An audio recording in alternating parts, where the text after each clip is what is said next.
So good morning everyone, welcome back to our video about object-oriented programming. In this video we're going to show you how we code in Java. Following the previous video about the introduction part, we have discussed about the tool that we can use, the topic that we're going to learn, and some basic examples. So in this video we're going to code this kind of program all together, these three programs. The first one is going to create a basic program that get input from user. So you can use your tool, and we already installed from the previous video, Eclipse. So I type Eclipse in here. So wait a little bit for the program to load. So in Eclipse, you can create your project. You can run your Java program within the projects, and you can see the result immediately inside. So here's the project. You can create a new project by going to File, New here, and then we have Java project. Okay. So you need to input some information. As you can see in here, the project names. Let's say this is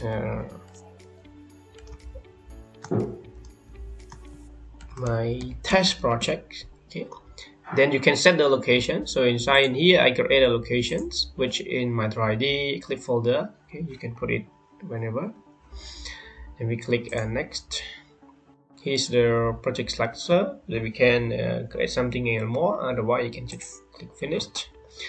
You can navigate to your project structure located on the left. If you cannot see it, go to Window. Then we have the appearance. We have show you, right? So click on show you, and we click on project explorer. Then you can see your project explorer here. As you can see, my test here. So this is the project folder where you can access your code, your folder, or whatever inside. So I click on here to expand it. So we have this is the library of the project. This is the source code. So you can create your source code inside here. Okay. So I click on right click here, then we have new. So in Java we have some folder structures. I recommend that you create as a package. Package is representing as a folder where you can create your file inside the package. Because we may contain different class files, so we should create as a package file. Okay. So let's say I might create a package here. Okay. I put this as a package test. Okay, finished. So after you create a package, right click and then right click on this package, new class. Okay, this is to create the class inside this package. So in Java, everything is class. Okay, you create a class and then you can test your code inside. So let's say I have a name here, a name of the class. The name of the class should be start with the uppercase letter. If I say lowercase, as you can see on the top here, there's a warning message. Okay, so let's say test 1, let's say test program 1, for example. Then you can auto generate some function, for example public static void main. Just tick on it. Okay, it will auto generate the function main for you. So now click finished.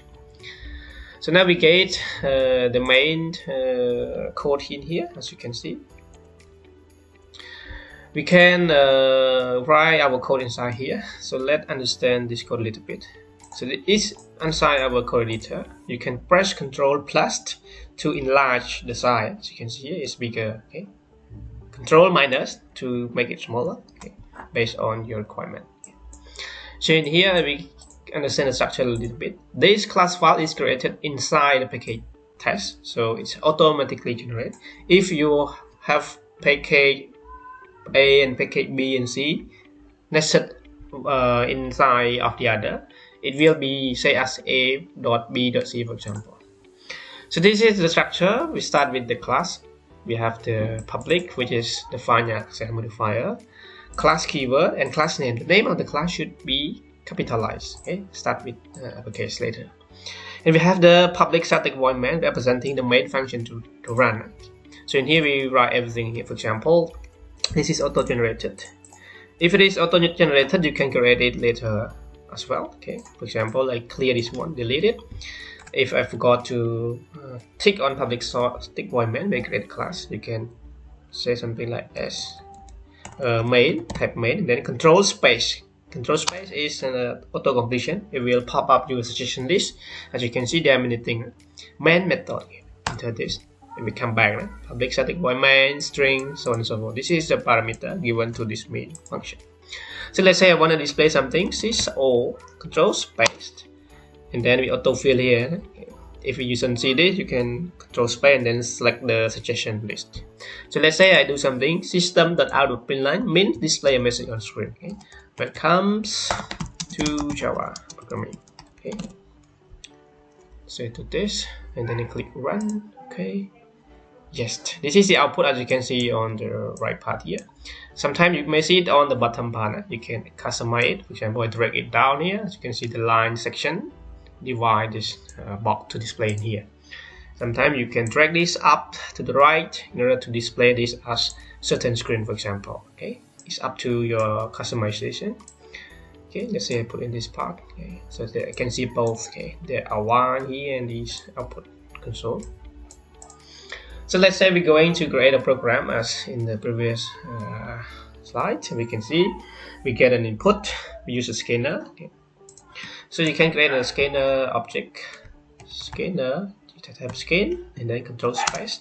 As you can see here, scanner Java util. If we import java.util scanner for you, so let's say I create an object. Let's say sc. Whatever the name you get to this variable, this is called object. Create object from the class scanner.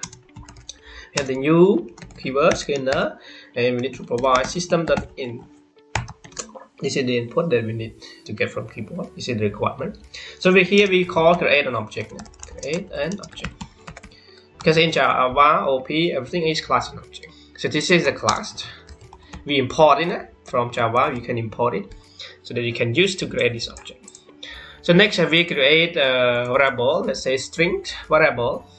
You can create it on top or but below is fine. Let's say string start with uppercase letter S. For the name, okay, put the name. So to get the input, we say names equals sc.next. Okay, as you can see the suggestion list, or you don't see it, control space something. Basically, we are loading this. Okay, so we find something called next line. Okay, get a string. Okay. So in case that you want also to get the number, let's say create a variable, let's say be year, but year. Okay, and then you can get from the scanner as well. Be year, but year equal to sc.nextIn. Okay, because it is integer number. And then you can compute something. Let's say to get the age, it should do an operation current year minus the birth year, right? Okay. So we'll do something. So let's say we display a message, okay, sys and then control space enter. You will get the complete suggestion system.out.println. So we'll say, okay, now something here, welcome, hello, and then we pass the variable inside. We choose plus. It means it will pass the variable value inside here. Concatenate, combine all the text and variable all together. Let's say name, hello, with the names of the input. I add an symbol in here. Welcome to our class. Okay. Then do it one more line, but you can add plus more and more. It's fine. You are how many years old? Okay, so we pass variable in here. So let's say plus year. Okay. So you can this with, let's say you will create an age variable. Do some operation and pass variable in here. Years old. Okay.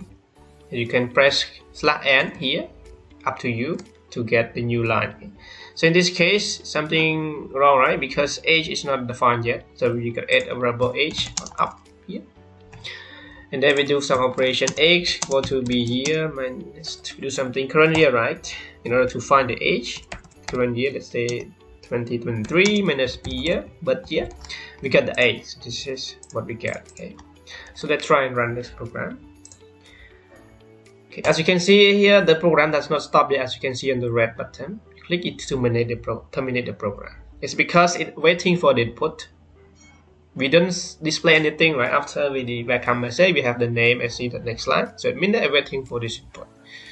But to me, to everyone, we don't know what to do in the program, what the program asks you to do, right? That's why we need a message as well when we get input. Let's say I display something. Enter your name. Okay, enter your name. Okay. Add one more. Enter your year of birth. Okay, so that the user know what to do. This is instruction to the user. Okay. So maybe run this one more. Okay, this is what we get, right? So we can see like the names. Let's say John. The year is 1990. As you can see, the text here is displayed in the new line because we use system.out.println. ln means line. So you can remove ln to get this input into the same line as well. So let me input it first. This is the output message. Okay, as you can see, hello, the name, welcome to our class, and currently you are watch your zone, for example. Okay, so we modify a little bit, so delete this in order that the input will be stay in the same line. Okay, system.out.print, whatever we input will be in the same line. ln means new line. Okay, new line. Okay, so I can let's say /t in order to tape, right? You have used this special character before, tape, in order to get many space as much as possible. Okay. So let's say add a certain message in here. Programs to greet user. Okay. You can add something, whatever you want to be. Okay. Okay, run again, save and run. Here, right? This is our short description about our program. This is what our input. Let's say input my name. The year I was born, so that's it. This is what we get. Output of our program. Basics, very basic in our Java programming, right? Okay.